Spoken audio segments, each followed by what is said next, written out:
नमस्कार दोस्तों, स्वागत है आपका YouTube चैनल एरा एजुकेशन में। ये आपको गवर्नमेंट टेस्ट क्रैक करने में बहुत ही हेल्पफुल हैं। आज हम सभी क्वेश्चंस को बड़ी डिटेल से पढ़ेंगे। तो चलिए वीडियो स्टार्ट करते हैं। हमारा आज का फर्स्ट क्वेश्चन है, भारत देश में वर्ष 2020 के टॉप 10 स्टेशनों में उत्तर प्रदेश का कौन सा जिला नामांकित किया गया है? मुरादाबाद, कानपुर, मेरठ या बरेली? जिसका सही आंसर है मुरादाबाद। जैसा कि आप सबको पता है, केंद्रीय गृह मंत्रालय ने पुलिस महानिदेशक के सम्मेलन में 2020 के टॉप पुलिस स्टेशनों की सूची जानकारी की। मंत्रालय ने कहा कि बड़े और संपन्न राज्यों की तुलना में दूर दराज के छोटे शहरों और ग्रामीण इलाकों के पुलिस स्टेशनों के टॉप 10 में जगह बनाने से साफ है कि बेहतर पुलिस व्यवस्था के लिए सिर्फ संसाधन ही अहम नहीं है, बल्कि इसके लिए अपराध रोकने के लिए पुलिसकर्मी की लगन ज्यादा अहमियत रखती है। बाकी अरुणाचल प्रदेश, गोवा, अंडमान निकोबार, सिक्किम और दादर नागर हवेली से पुलिस स्टेशन इस बात की पुष्टि करते हैं। सर्वश्रेष्ठ पुलिस स्टेशन चुनने के लिए विभिन्न मापदंडों का प्रयोग होता है, जैसे कि जमीन से जुड़े अपराध, महिलाओं और गरीबी के खिलाफ, गुमशुदा व्यक्तियों की तलाश और बिना पहचान वाले मामलों को सुलझाने में मिली सफलता के मामले में शामिल किए गए हैं। अब हमारा नेक्स्ट क्वेश्चन आता है, टाइम की किड ऑफ द ईयर बनी भारतीय मूल की अमेरिकी नागरिक का नाम क्या है? गीतांजलि राव, राघव सिंह, रतन कौर, मीना रानी? जिसका सही आंसर है गीतांजलि राव। 15 वर्षीय राव को विज्ञान और तकनीकी के क्षेत्र में किए गए कार्यों के लिए दिया गया है गीतांजलि। गीतांजलि ने साइबर बुकिंग की पहचान के लिए ऐप बनाया है और साथ ही दूषित पानी और अफीम की लत के क्षेत्र में तकनीकी योगदान दिया है। टाइम्स ने पहली बार प्रतिभावान बच्चों के चुनाव का आयोजन किया है। टाइम्स में गीतांजलि को न केवल कवर पेज पर स्थान दिया, बल्कि उनका इंटरव्यू हॉलीवुड की अभिनेत्री और सामाजिक कार्यकर्ता एंजेलिना जोली ने लिया। ओके फ्रेंड्स, अब हमारा थर्ड क्वेश्चन आता है, ब्रह्मोस सुपरसोनिक क्रूज मिसाइल का नौसैनिक वर्जन का सफल परीक्षण कहाँ हुआ था? जिसका फर्स्ट ऑप्शन है बंगाल की खाड़ी, सेकंड ऑप्शन है अंडमान निकोबार द्वीप समूह, थर्ड ऑप्शन है केरल एंड फोर्थ क्वेश्चन है तमिलनाडु। जिसका कि सही आंसर है बंगाल की खाड़ी।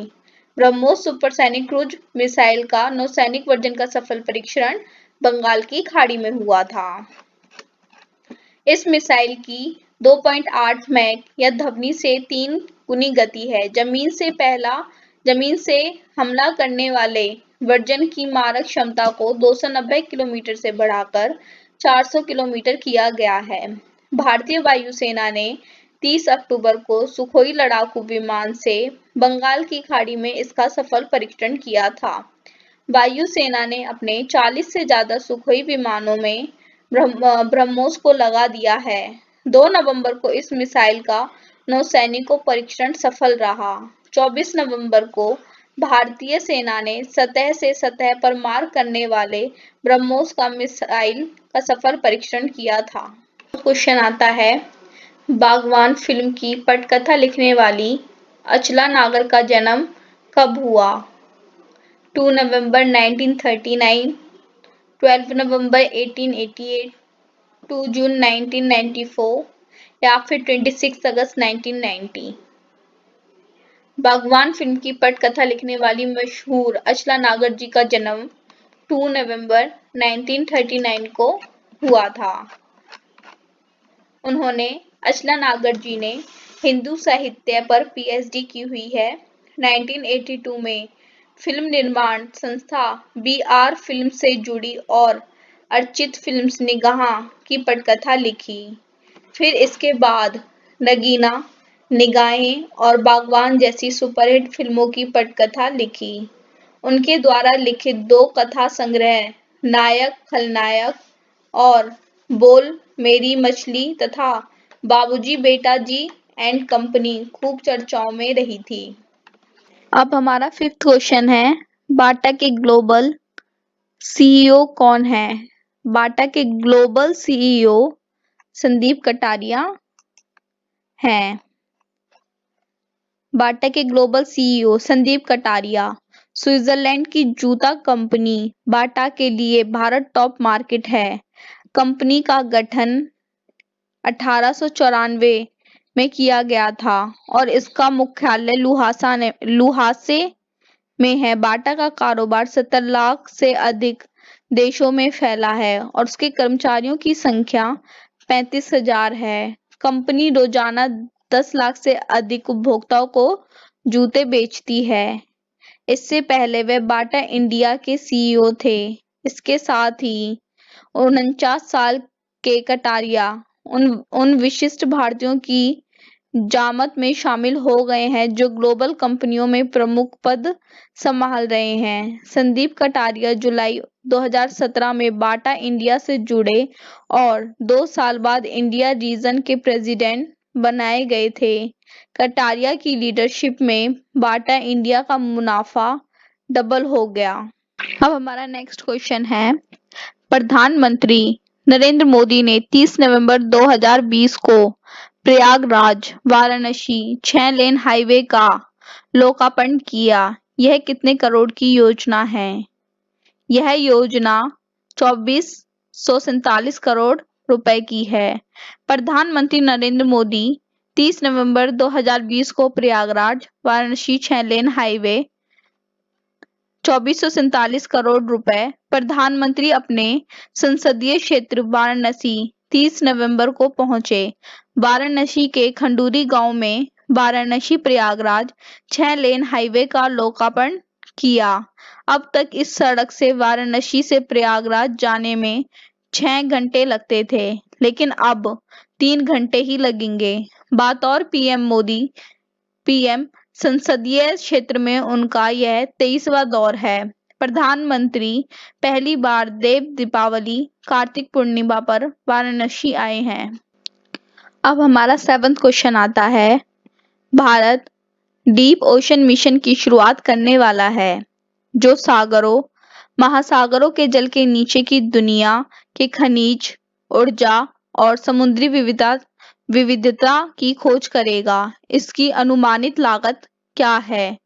इसकी अनुमानित लागत 4000 करोड़ है, 4500 करोड़ है, 3000 करोड़ है या फिर 3500 करोड़ है। इसकी अनुमानित लागत है 4000 crore. Bharat deep ocean mission की शुरुआत MOES ministry of earth science ने इस मिशन की जानकारी दी है।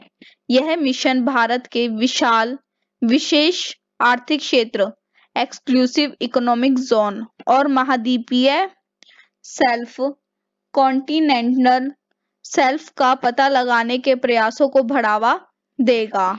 मिनिस्ट्री ऑफ अर्थ साइंस के सचिव एम राजीवन ने कहा है कि इस मिशन की 3-4 महीने से शुरुआत होने की संभावना है। इस दौरान अंडर वाटर रोबोटिक्स तथा मानवयुक्त सबमर्सिबल का उपयोग होगा।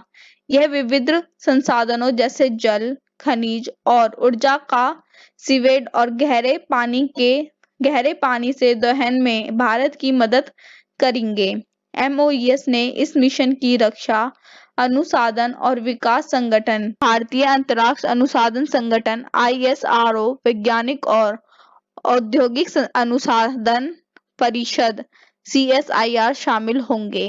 क्वेश्चन इज, रासायनिक युद्ध का शिकार हुए पीड़ितों की याद के दिन day of remembrance for all victims of chemical warfare को कब मनाया जाता है? 27 नवंबर, 28 नवंबर, 30 नवंबर या फिर 29 नवंबर? 30 नवंबर इज राइट आंसर। 30 नवंबर प्रथम विश्व युद्ध के दौरान रासायनिक हथियारों का बड़े पैमाने पर इस्तेमाल किया गया था, जिसके परिणाम स्वरूप 100,000 से अधिक लोगों की मौत हुई थी और कई लाखों लोग क्षतिग्रस्त हुए थे। संयुक्त राष्ट्र द्वारा साल 2005 के बाद से हर साल 30 नवंबर को रासायनिक युद्ध का शिकार हुए पीड़ितों की याद के दिन के रूप में यह दिवस मनाया जाता है। यह दिन रासायनिक युद्ध के शिकार लोगों को श्रद्धांजलि देने के साथ-साथ उनकी शांति, सुरक्षा और रासायनिक हथियारों के खतरे को कम करने के लिए रासायनिक हथियारों के निषेध के संगठन organisation for the prohibition of chemical weapons की प्रतिबद्धता को दर्शाता है। हमारा नेक्स्ट क्वेश्चन आता है, विश्व एड्स दिवस कब मनाया जाता है? 30 नवंबर, 29 नवंबर, 28 नवंबर या फिर 1 दिसंबर? विश्व एड्स दिवस 1 दिसंबर को मनाया जाता है। 1 दिसंबर दुनिया भर में हर साल HIV संक्रमण के प्रति लोगों को जागरूक करने के लिए यह दिवस मनाया जाता है। 2020 की थीम HIV एड्स महामारी समाप्त करना, लचीलापन और प्रभाव है। नेक्स्ट क्वेश्चन है, कैम्ब्रिज डिक्शनरी ने किस शब्द को वर्ड ऑफ द ईयर 2020 के लिए चुना है? Quarantine, social distancing, work from home या फिर कोविड-19? कैम्ब्रिज डिक्शनरी ने क्वारंटाइन शब्द को चुना है। क्वारंटाइन इस शब्द को वर्ड ऑफ द ईयर इसलिए चुना गया है क्योंकि कैम्ब्रिज डिक्शनरी ऑफ इस शब्द को सबसे अधिक बार सर्च किया गया है। इस शब्द ने वर्ड ऑफ द ईयर के लिए लॉकडाउन और पैंडेमिक शब्द को पछाड़ दिया है। कैम्ब्रिज डिक्शनरी अंग्रेजी भाषा सीखने के लिए एक प्रमुख वेबसाइट है। अब हमारा नेक्स्ट क्वेश्चन आता है, राष्ट्रीय प्रदूषण दिवस कब मनाया जाता है? 1 दिसंबर, 2 दिसंबर, 3 दिसंबर या फिर 4 दिसंबर?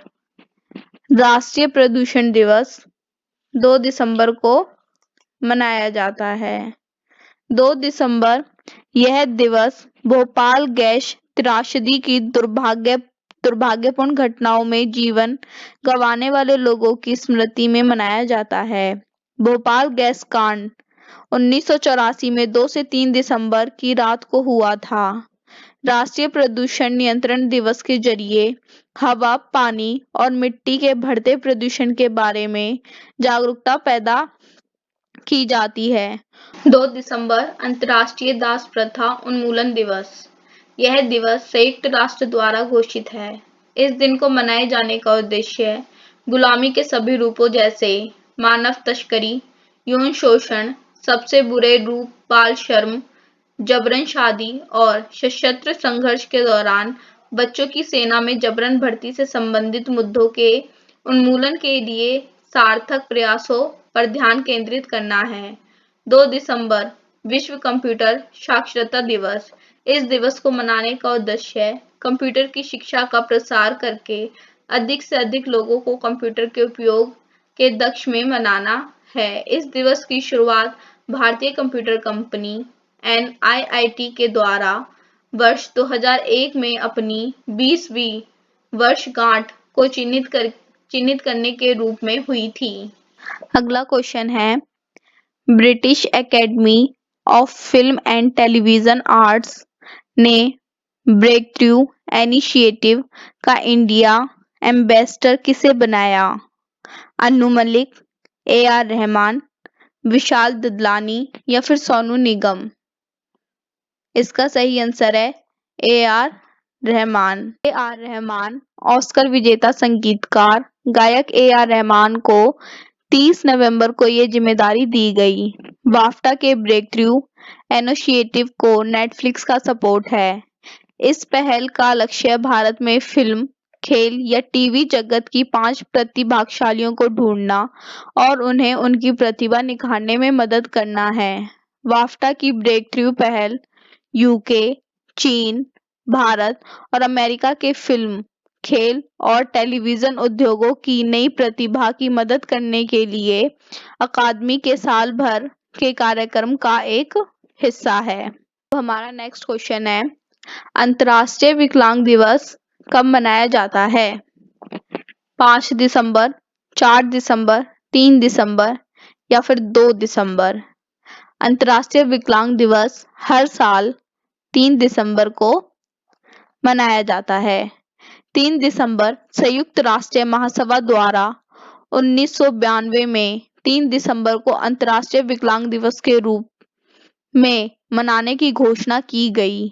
इस दिन को मनाने का उद्देश्य समाज के सभी क्षेत्रों में विकलांग व्यक्तियों के लिए अधिकारों को बढ़ावा देना और राजनीतिक, सामाजिक, आर्थिक और सांस्कृतिक जीवन में विकलांग लोगों के बारे में जागरूकता को बढ़ाना है। तो हमारा लास्ट एंड फाइनल क्वेश्चन आता है, द्वारे सरकार, दरवाजे पर सरकार अभियान किस राज्य में शुरू किया गया है?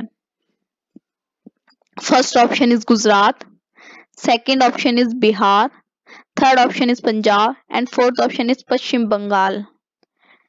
दरवाजे पर सरकार अभियान पश्चिम बंगाल में शुरू किया गया है। मुख्य ममता बनर्जी ने 1 दिसंबर को इस अभियान का शुभारंभ किया है।